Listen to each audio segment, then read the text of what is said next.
দেখেন, আমি করোনার কথাটা বলে এখন আর লাভ নাই, করোনা চলে গেছে। এখন একটা বন্যা, এই বন্যাটা কি আসলে প্রকৃতি নাকি ক্রিয়েট করেছে? কেন ইন্ডিয়া কেন ছেড়ে দিবে বাঁধগুলো না জানিয়ে আমাদের দেশকে? আমাদের ঘুমন্ত মানুষের উপর পানিগুলো কেন ছেড়ে দিবে? তার মানে আমাদের বাংলাদেশের মানুষ মরে যাক, তারা সেটাই চায়। তো তাই যদি চায়, আমি আমার বাংলাদেশের মানুষকে আহ্বান করব, এই ভারতবর্ষের একটা চিরুনিও যেন কেউ ইউজ না করে। বাংলাদেশের মানুষের এখন এটা প্রতিবাদ করা উচিত। আমরা যদি না খেয়েও থাকি, তাও তাদের কোনো জিনিস আমরা ধরবো না, তাদের কোনো জিনিস আমরা কিনবো না।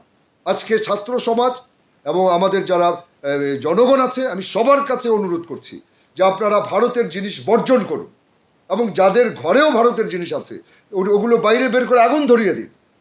যেমন ব্রিটিশের সময় ব্রিটিশদের সব কিছু পুড়িয়ে দেওয়া হয়েছিল, ঠিক এরকমই করা উচিত আজকে আমাদের। আমরা ভারতের কোনো জিনিস ধরবো না, কোনো জিনিস খাবো না। না খেয়ে মরে গেলে মরে যাব। আমরা বাঙালি জাত পান্তা ভাত খেতে জানি, কিন্তু মরিচ, শুকনো মরিচ দিয়ে, পেঁয়াজ দিয়ে আমরা পান্তা ভাত খেতে জানি। আমরা বর্জন করি না কেন ইন্ডিয়ার জিনিস? আজকে থেকে যদি বাঙালি সত্যিকার বীরের জাতি হয়, আজকে থেকেই ইন্ডিয়ার সমস্ত জিনিস বর্জন করুক, এটাই আমি চাই। শুনেন, চলচ্চিত্রে একটা বিভাজন হয়েছিল, এটা একদম খুব বাস্তব, যে সব আওয়ামী লীগার, এমন একটা ভাব যেমন আওয়ামী লীগের মিনিস্টার মন্ত্রী হয়ে গেছে। এগুলো এবার যেন বন্ধ হয়ে যায়।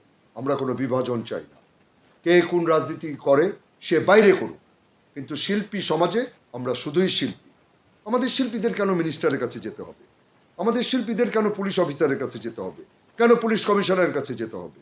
কেন আমাদের মিনিস্টার এমপিদের সাথে দেখা করতে হবে? কি কারণটা কি? কই আগের শিল্পীরা তো যায়নি, আমরা কেন যাব? আমাদের যেখানে দরকার তথ্য মন্ত্রণালয়, আমরা একমাত্র সেখানে যেতে পারি, সেখানে কথা বলতে পারি আমাদের চলচ্চিত্রের উন্নয়নের জন্য। এছাড়া একটা এমপির সাথে গেলে এমপির সাথে ছবি তোলা, একটা মিনিস্টারের সাথে ছবি তোলা, কেন ভাই? এগুলো কেন করেন আপনারা? শিল্পী কার? জনগণের। তো এই যে জনগণের যে ক্রাইসিসের সময় আপনারা কি সবাই দাঁড়িয়েছেন শিল্পীদের পাশে, নাকি একটুখানি ধরি মাছ নাচুই পানির মতো বক্তব্য দিয়ে বাড়িতে চলে গেছেন? কোনটা? যুদ্ধ করলে যুদ্ধের মতো করে।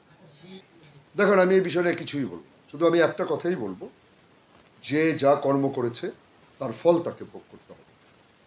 শিল্পীও মানুষ, কিন্তু জনগণও মানুষ। তো অন্যের যদি বিচার হয়, শিল্পীরা যদি কোনো অপরাধ থাকে তারও বিচার হবে। শিল্পীরা তো আসমানের কোনো জগতের মানুষ না, আকাশে বাস তো করে না, এই মাটিতেই বাস করে। তো এই মাটিতে বাস করে শিল্পী নাম নিয়ে যদি কোনো অন্যায় করে থাকে, তাহলে বিচার সরকার করবে। আর কেস তো যে কেউ করতে পারে, এটা স্বাধীন দেশ। সেটা আজকের থেকে 10 বছর আগে হোক আর এখন হোক, যে কোনো মানুষ কেস করতে পারে, এটা কোনো আমি অপরাধ ধরবো না।